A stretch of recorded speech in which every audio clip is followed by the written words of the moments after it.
Welcome to Raghupath Cyrus Education.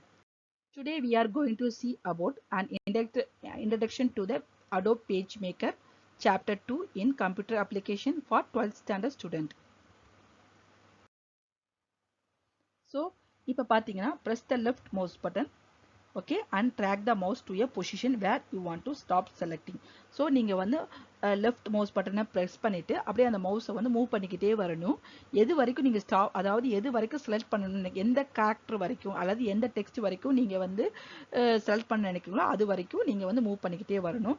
அந்த நீங்க எது வரைக்கும் செலக்ட் பண்ண அந்த எந்த கேரக்டர் வரைக்கும் அல்லது எந்த டெக்ஸ்ட் வரைக்கும் நீங்க வந்து செலக்ட் பண்ண நினைக்கிறீங்களோ அது வரைக்கும் மூவ் பண்ணிட்டு அந்த இடத்துல வந்து மவுஸ் பட்டன் வந்து ரிலீஸ் பண்ணிடணும். ஸோ உங்களுக்கு அந்த நீங்க அந்த செலக்ட் பண்ண டெக்ஸ்ட் வந்து எப்படி இருக்குன்னா ஹைலைட் ஆகி இருக்கும். So to select press a word double click with ஐபீம். So நீங்கள் ஒரு வேர்டை மட்டும் செலக்ட் பண்ணணும் அப்படின்னு நினச்சிங்கன்னா அந்த வேர்டில் வச்சுட்டு டபுள் கிளிக் பண்ணிங்கன்னா அது வந்து செலக்ட் ஆயிரும். ஒரு பேராகிராஃப் அப்படி செலக்ட் பண்ணணும் அப்படின்னு நினச்சிங்கன்னா நீங்கள் ட்ரிபிள் கிளிக் பண்ணணும். ஸோ 3 டைம் நீங்கள் வந்து அந்த மவுஸ் பட்டன் லெஃப்ட் மவுஸ் கீயை ப்ரெஸ் பண்ணீங்க அப்படின்னா ஒரு பேராகிராஃபில் வச்சுட்டு 3 டைம் நீங்கள் வந்து மவுஸை கிளிக் பண்ணீங்க அப்படின்னா அந்த பேராகிராஃப் வந்து செலக்ட் ஆகும். ஸோ இப்போ வந்து நம்ம கீபோர்டு மூலமாக எப்படி செலக்ட் பண்ண போகிறோன்னு பார்க்குறோம். ஸோ நம்ம வந்து ஒரு ஆஸ் யூஷுவல் அதே மாதிரி தான் நீங்கள் எந்த வேர்டில் இருந்தோ இல்லை எந்த கேட்டில் இருந்தோ நீங்கள் செலக்ட் பண்ண நினைக்கிறீங்களோ அதில் போய்ட்டு இன்சர்ஷன் பாயிண்ட் வச்சுக்கிட்டு நீங்கள் என்ன பண்ணணும் அப்படின்னா to the left of the first கேட்டை you wish to select. So நீங்கள் இன்சர்ஷன் பாயிண்ட் வந்து எந்த கேட்டில் செலக்ட் பண்ண எந்த கேட்லேருந்து ஸ்டார்ட் பண்ண நினைக்கிறோம் அதில் போய் ஃபஸ்ட்டு பிளேஸ் பண்ணிக்கணும். அதுக்கப்புறம் வந்து ஷிஃப்ட் கீயை ப்ரெஸ் பண்ணிக்கிட்டு அப்புறம் வந்து டவுன் கீ அல்லது டவுன் கீ ப்ரெஸ் பண்ணணும். So shift key is pressed down and the movement keys are used. So to highlight the required text நீங்கள் ஷிஃப்ட் கீயை ப்ரெஸ் பண்ணிவிட்டு அந்த டவுன் கீயை ப்ரெஸ் பண்ணி மூவ் பண்ணிக்கிட்டே வரணும். எது வரைக்கும் நீங்கள் செலக்ட் பண்ண நினைக்கிறீங்களோ அந்த கேரக்டர் வரைக்கும் இல்லை அந்த டெக்ஸ்ட் வரைக்கும் நீங்கள் வந்து அந்த ஷிஃப்ட் கீயை ப்ரெஸ்ஸி அந்த டவுன் ஆரோவை ப்ரெஸ் பண்ணிக்கிட்டே வரணும். ஸோ உங்களுக்கு எது வரைக்கும் செலக்ட் பண்ண நினைக்கிறீங்களோ அந்த டெக்ஸ்ட் வரைக்கும் வந்துட்டு அதிலிருந்து நீங்கள் வந்து ஷிஃப்ட் கீயை ரிலீஸ் பண்ணிடணும். அப்படி ரிலீஸ் பண்ணோன்னா அந்த அந்த கரஸ்பாண்டிங் டெக்ஸ்ட் வந்து செலக்ட் ஆயிரும். So one character to the left. So ஒரு கேரக்டர் வந்து லெஃப்டில் செலக்ட் பண்ணணும்னா நீங்கள் ஷிஃப்ட் கீ ப்ளஸ் இந்த ஆரோ அதாவது லெஃப்ட் ஆரோவை வந்து செலக்ட் பண்ணணும். ஒரு கேரக்டர் ரைட்டில் ப்ரெஸ் அதாவது செலக்ட் பண்ணணும் அப்படின்னு நினச்சிங்கன்னா ஷிஃப்ட் வந்து ரைட் ஆரோ ப்ரெஸ் பண்ணணும். ஒரு லைன் அப் அதாவது மேலே உள்ள லைன் செலக்ட் பண்ண நினச்சிங்கன்னா shift plus up arrow key press பண்ணணும். ஒரு லைன் டவுனில் ப்ரெஸ் பண்ண நினச்சிங்கன்னா shift plus down key press பண்ணணும். ஸோ இதான் வந்து இது மூவிங், அதாவது இந்த left right up and down தான் வந்து என்னச்சுன்னா மூவிங் கீஸ். இதுக்கு பேர் தான் மூவிங் கீஸ். ஓகேயா. அதுக்கப்புறம் வந்து to end of the current line வந்து இப்போ ஒரு லைனை அதாவது ஒரு லைன் மட்டும் செலக்ட் பண்ணணும். அதாவது ஃபர்ஸ்ட்லேருந்து கடைசி எண்ட் ஆஃப் த லைன் வரைக்கும் இது பண்ணணும்னு சொன்னால் நீங்கள் ஃபர்ஸ்ட் வந்து அந்த ஃபர்ஸ்ட் லெட்டரில் அதாவது எந்த லைன் செலக்ட் பண்ண நினைக்கிறீங்களோ அந்த லெட்டரில் வந்து அந்த இன்சர்ஷன் பாயிண்டை செட் பண்ணிவிட்டு நீங்கள் shift plus end key press பண்ணிங்கன்னா அந்த லைன் மட்டும் செலக்ட் ஆகும். அதுக்கப்புறம் வந்து to beginning of the current line. So current லைனோட பிகினிங் மட்டும் செலக்ட் பண்ணுச்சுன்னா ஷிஃப்ட் ப்ளஸ் ஹோம் ப்ரெஸ் பண்ணணும். ஓகேயா. ஸோ இப்போ நீங்கள் வந்து உங்களுடைய இன்சர்ஷன் அதாவது இன்சர்ஷன் பாயிண்ட் வந்து உங்களுக்கு வந்து எண்டில் இருக்குது. ஸோ நீங்கள் வந்து என்ன பண்ணணும், மொதல் லைனுக்கு வரைக்கும் செலக்ட் பண்ணணும்னு நினைக்கிறீங்க அப்படின்னா shift plus home key press பண்ணணும். ஸோ என்டிஏ டாக்குமெண்ட் ஃபுல் டாக்குமெண்ட்டுமே ப்ரெஸ் பண்ண நினச்சிங்கன்னா கண்ட்ரோல் ஏ கொடுக்கணும். Control plus A key at a டைமில் செட் பண்ணிங்கன்னா அந்த ஃபுல் டாக்குமெண்ட்டுமே வந்து செலக்ட் ஆகும். நெக்ஸ்ட் வந்து டெலீட்டிங் த டெக்ஸ்ட். ஸோ இப்போ வந்து எப்படி டெக்ஸ்ட் வந்து செலக்ட் பண்ணணும்னு பார்த்தோம். இனி நெக்ஸ்ட் வந்து நம்ம என்ன பார்க்க போறோம்னா எப்படி வந்து டெக்ஸ்ட்டை வந்து டெலீட் பண்ணுறோம் அப்படிங்கிறது வந்து பார்க்க போகிறோம். So you can easily delete a character or a word or a block of text. So நீங்கள் ஈஸியாகவே ஒரு கேரக்டரோ இல்லைன்னா ஒரு வேர்டோ இல்லைன்னா ஒரு பிளாக் ஆஃப் டெக்ஸ்ட்டோ டெலீட் பண்ண முடியும். So to delete a character to the following. எப்படி பண்ணணும் அப்படின்னா position the insertion point to the left of the character to be deleted. press the delete key on the keyboard. So நீங்கள் வந்து எந்த character delete பண்ணணும்னு நினைக்கிறீங்களோ அதுக்கு முன்னாடி வந்து உங்களுடைய அந்த இன்சர்ஷன் பாயிண்ட்டை வந்து வைக்கிறீங்க. வச்சுட்டு அதுக்கப்புறமா டெலீட் கீ ப்ரெஸ் பண்ணிங்கன்னா அந்த கேரக்டர் வந்து டெலீட் ஆயிரும். So position the insert point right of the character to be deleted. So நீங்கள் வந்து பொசிஷன் கீ வந்து ரைட் ஆஃப் த கேரக்டர் கொடுத்துட்டு பேக் ஸ்பேஸை ப்ரெஸ் பண்ணிங்கன்னா அந்த கேரக்டர் வந்து டெலீட் ஆயிரும். ஓகேயா. ஸோ முன்னாடி அதாவது லெட்டர்ஸ்க்கு முன்னாடி கொடுத்தும் நீங்கள் அந்த கேரக்டர் வந்து டெலீட் பண்ணலாம். லெட்டர்ஸ்க்கு பின்னாடி அந்த இன்சர்ஷன் பாயிண்ட் செட் பண்ணிட்டு நீங்கள் வந்து இது பண்ணலாம். ஸோ உங்களுக்கு வந்து யூஸ் ஆகிற கீஸ் என்னன்னு பார்த்தீங்கன்னா டெலீட் கீயும் பேக் ஸ்பேஸ் கீயும். ஸோ delete key வந்து நீங்கள் அதாவது நெக்ஸ்ட் கேரக்டர், அதாவது நீங்கள் எங்கே இன்சர்ஷன் பாயிண்ட் செட் பண்ணிக்கிங்களோ அதுக்கு ஃபாலோடாக என்ன கேரக்டரோ அதை delete பண்ணும். பேக் ஸ்பேஸுங்கிறது நீங்கள் இன்சர்ஷன் பாயிண்ட் எதை செட் பண்ணிக்கிங்களோ அதுக்கு முன்னாடி உள்ள கேரக்டரை வந்து delete பண்ணும். ஸோ அதுக்கப்புறம் வந்து to delete a block of text to the following. So இப்போ வந்து என்னென்னா நம்ம ஒரு கேரக்டர் வந்து delete பண்ணுறதை பற்றி பார்த்தோம். இப்போ வந்து ஒரு block of டெக்ஸ்ட்டே delete பண்ணோம் அப்படின்னா நம்ம முதல்ல வந்து டெக்ஸ்ட்டை வந்து delete பண்ணிக்கணும், செலக்ட் பண்ணிக்கணும். அதாவது எந்த டெக்ஸ்ட்டை வந்து நம்ம delete பண்ணணும்னு நினைக்கிறோமோ அந்த டெக்ஸ்ட்டை வந்து செலக்ட் பண்ணிக்கணும். நம்ம ஆல்ரெடி வந்து பார்த்தோம் எப்படி செலக்ட் பண்ணணும்னு சொல்லி பார்த்தோம். ஸோ அந்த இன்சர்ஷன் பாயிண்ட்டில் வச்சுக்கிட்டு அந்த டெக்ஸ்ட் எதுலேருந்து எது வரைக்கும் நம்ம delete பண்ணணும்னு நினைக்கிறோமோ அதை செலக்ட் பண்ணிவிட்டு அதுக்கப்புறம் வந்து delete கீயோ இல்லை பேக் ஸ்பேஸ் கீயோ ப்ரெஸ் பண்ணீங்க அப்படின்னு சொன்னால் அது வந்து உங்களுக்கு கீபோர்டில் ப்ரெஸ் பண்ணும்போது delete ஆயிரும். இல்லை அப்படின்னா எடிட் மெனுவில் போயிட்டு கிளியர் கமெண்ட்டை வந்து ப்ரெஸ் பண்ணிங்கன்னா உங்களுக்கு அந்த டெக்ஸ்ட் வந்து delete ஆயிரும். நீங்கள் செலக்ட் பண்ண டெக்ஸ்ட் மட்டும் delete ஆகும். இதுக்கப்புறம் வந்து undo கமெண்ட். undo கமெண்ட் அப்படிங்கிறது வந்து என்ன அப்படின்னா வந்து நீங்கள் வந்து இப்போ ஒரு தப்பான டெக்ஸ்ட்டை delete பண்ணிட்டீங்க அப்படின்னு நினைக்கிறீங்க. ஸோ நீங்கள் வந்து திரும்ப அந்த டெக்ஸ்ட்டை கொண்டு வரணும் நினைக்கிறீங்க. அதுக்கு பேர் தான் வந்து undo. அதாவது நீங்கள் பண்ண ப்ராசஸை வந்து ரிவர்ஸ் பண்ணுறதா வந்து undo. The undo command is used to reverse the action of the last command. Last நீங்கள் என்ன ஆக்ஷன் பண்ணீங்களோ அதை வந்து நீங்கள் வந்து யூ ஆர் ரிவர்சிங். அதாவது உங்களுக்கு அது தேவையில்லை, திரும்பவும் உங்களுக்கு ஒரிஜினலே வேணும்னு நினைக்கிறீங்க. ஸோ அதுக்கு யூஸ் பண்ணுறதா வந்து undo command. That is used to reverse the action of the last command.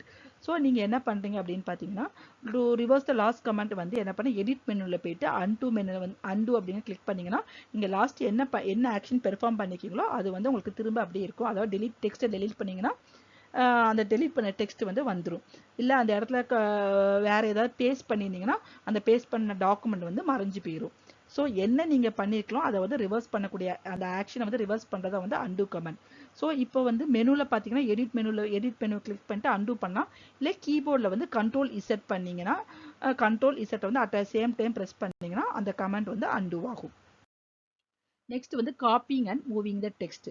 So இதில் வந்து இப்போ நம்ம வந்து எப்படி காப்பி பண்ணி மூவ் பண்ண போகிறோம் அப்படிங்கிற பார்க்க போகிறோம். ஸோ ஒரு குறிப்பிட்ட ஒரு டெக்ஸ்ட் பிளாக்கை வந்து நம்ம காப்பி பண்ணி, இல்லை ஒரு கேரக்டரோ ஒரு டெக்ஸ்ட்டையோ காப்பி பண்ணி வேற ஒரு பிளேஸில் வந்து பேஸ்ட் பண்ணுறது, அதாவது வேற ஒரு பிளேஸ்க்கு மூவ் பண்ணுறதா வந்து மூவிங் த டெக்ஸ்ட்.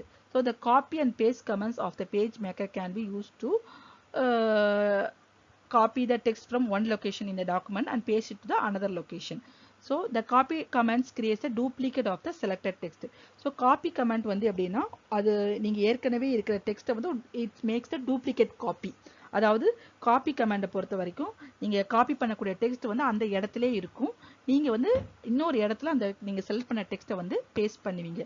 ஸோ நீங்கள் செலக்ட் பண்ண அதை காப்பி பண்ண அந்த பர்டிகுலர் பிளாக்கோ அந்த டெக்ஸ்ட்டோ அது வந்து என்னென்னா it will take the duplicate copy. அதாவது நீங்கள் பண்ண அந்த காப்பி பண்ண அந்த டெக்ஸ்ட் வந்து அந்த இடத்துல இருக்கும். இன்னொரு இடத்துலையும் நீங்கள் வந்து அந்த டெக்ஸ்ட்டை வந்து ரீப்ளேஸ் பண்ணணும், இன்னொரு இடத்துல அந்த டெக்ஸ்ட்டை வந்து பிளேஸ் பண்ணணும்னு நினைக்கிறீங்கன்னா just using the copy command. Okay, so the copy command creates the duplicate of the selected text leaving the original text unchanged. So original text வந்து எந்த சேஞ்சும் இருக்காது, just you can copy the same text as it is. அப்புறம் paste command paste the copy text at the position where the insertion point is placed. so நீங்க எங்க வந்து அதை paste பண்ணணும்னு நினைக்கிறீங்களோ அந்த டாக்குமெண்ட்டுக்கோ இல்லை அந்த நீங்க எந்த இடத்துல அந்த கர்சர் பாயிண்ட் வந்து செட் பண்ணிக்கலாம் அந்த இடத்துல வந்து பேஸ்ட் கமெண்ட் கொடுத்தீங்கன்னா நீங்க இப்போ காப்பி பண்ண டெக்ஸ்ட் வந்து அதில் பேஸ்ட் ஆயிரும். ஸோ இது வந்து காப்பி பேஸ்ட். இது இன்னொன்று இருக்கு, அது வந்து cut paste. So cut paste comment அப்படிங்கிறது வந்து பார்த்தீங்கன்னா use to move the text from one position to the another position. Okay, position in a document to the another. So இதில் வந்து என்ன ஆகும் அப்படின்னு பார்த்தீங்கன்னா கட் கமெண்ட்டை காப்பி கமெண்ட்டை பொறுத்த வரைக்கும் உங்களுக்கு வந்து ஒரு அதாவது நீங்கள் காப்பி பண்ணக்கூடிய டெக்ஸ்ட் ஒரிஜினல் டெக்ஸ்ட் வந்து அப்படியே இருக்கும். கட் கமெண்ட்டை பொறுத்த வரைக்கும் நீங்கள் செலக்ட் பண்ணியிருக்கிற டெக்ஸ்ட் வந்து என்னென்னா அந்த இடத்துல இருந்து டெலீட் ஆயிரும். நீங்கள் ஒரு இடத்துல உள்ள டெக்ஸ்ட்டை டெலீட் பண்ணிவிட்டு இன்னொரு இடத்துல வந்து நீங்கள் எங்கே பிளேஸ் பண்ண நினைக்கிறோம் அந்த இடத்துல வந்து நீங்கள் வந்து அதை மூவ் பண்ணுறதா வந்து cut command and paste command. Okay, so copy கமெண்ட்டுக்கும் கட் கமெண்ட்டுக்கும் உள்ள டிஃப்ரென்ஸ் என்னன்னு பார்த்தீங்கன்னா காப்பி கமெண்ட் வந்து உங்களுக்கு வந்து அந்த ஒரிஜினல் டெக்ஸ்ட் எந்த சேஞ்சும் இல்லாமல் அப்படியே தான் இருக்கும். நீங்கள் வந்து டூப்ளிகேட் காப்பி பண்ணுறீங்க, அதாவது இங்கேருந்து காப்பி பண்ணி இன்னொரு இடத்துல பேஸ்ட் பண்ணுறீங்க. கட் கமெண்ட்ங்கிறது வந்து நீங்கள் செலக்ட் பண்ண டெக்ஸ்ட் வந்து கட் பண்ணும்போது அந்த இடத்துல வந்து டெலீட் ஆயிரும். நீங்கள் டெலீட் பண்ண டெக்ஸ்ட்டை வந்து இன்னொரு இடத்துல போய் அதை பேஸ்ட் பண்ணுறீங்க. So the cut command deletes the selected text from its original position. The paste command then pastes this text at the position where the insertion point is placed. So அடுத்து வந்து மூவிங் த டெக்ஸ்ட்டை வந்து எப்படி move பண்ண போகிறோம் அப்படிங்கிறத வந்து பார்க்க போகிறோம். So the selected text can be easily cut and pasted in the required location. So to cut and paste வந்து எப்படின்னு பார்த்தீங்கன்னா select the text to be moved. So எந்த டெக்ஸ்ட்டை வந்து நீங்கள் மூவ் பண்ணணும்னு நினைக்கிறோம் அந்த டெக்ஸ்ட்டை வந்து முதல்ல செலக்ட் பண்ணிக்கணும். அதுக்கப்புறம் அதில் போயிட்டு எடிட் மெனுவில் போயிட்டு கட் கட் மெனு பாரை வந்து கிளிக் பண்ணிக்கணும். இல்லை அப்படின்னா வந்து கீபோர்டில் வந்து நீங்கள் யூஸ் பண்ணால் கண்ட்ரோல் எக்ஸ், அதாவது செலக்ட் பண்ணிவிட்டு கண்ட்ரோல் எக்ஸ் ப்ரெஸ் பண்ணிங்கன்னா அந்த இடத்துல வந்து அந்த டாக்குமெண்ட் வந்து என்ன ஆகும்னா டெலீட் ஆயிரும். Click the right mouse button and choose the cut from the pop-up menu. So 3 வேலை வந்து நீங்கள் வந்து கட் ஆப்ரேஷன் வந்து பெர்ஃபார்ம் பண்ணலாம். முதல்ல வந்து எடிட் மெனுவில் போயிட்டு கட்டுங்கிறது அந்த மெனு கிளிக் பண்ணலாம். இல்லைன்னு சொன்னால் கண்ட்ரோல் எக்ஸ் அப்படிங்கிற கீபோர்ட்லேருந்து நீங்கள் ப்ரெஸ் பண்ணலாம். இல்லை அப்படின்னா வந்து மவுஸை ரைட் கிளிக் பண்ணி அதில் வந்து கட் ஆப்ஷன் ஒரு ஆப்ஷன் இருக்கும், அதை நீங்கள் சூஸ் பண்ணிக்கலாம். So insertion point is move to the place where the text to be placed.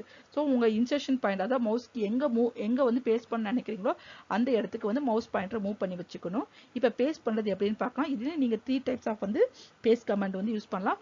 முதலாவது வந்து என்ன பண்ணலாம் அப்படின்னா எடிட் மெனு பாரை கிளிக் பண்ணிவிட்டு பேஸ்ட் கமெண்ட்டை வந்து கிளிக் பண்ணிக்கலாம். இல்லை அப்படின்னா கண்ட்ரோல் வி அப்படிங்கிற ஷார்ட்கட் கீ, தட் இஸ் நீங்கள் கீபோர்டு யூஸ் பண்ணி கண்ட்ரோல் வி அப்படிங்கிற கீயை வந்து ப்ரெஸ் பண்ணலாம். அதுக்கப்புறம் இல்லை அப்படின்னா மவுஸ் பட்டன் வந்து ரைட் கிளிக் பண்ணிவிட்டு பேஸ்ட் ஆப்ஷன் இருக்கும், அந்த பாப்அப் மெனு வரும். அந்த பாப்அப் மெனுவில் பேஸ்ட் ஆப்ஷன் இருக்கும்.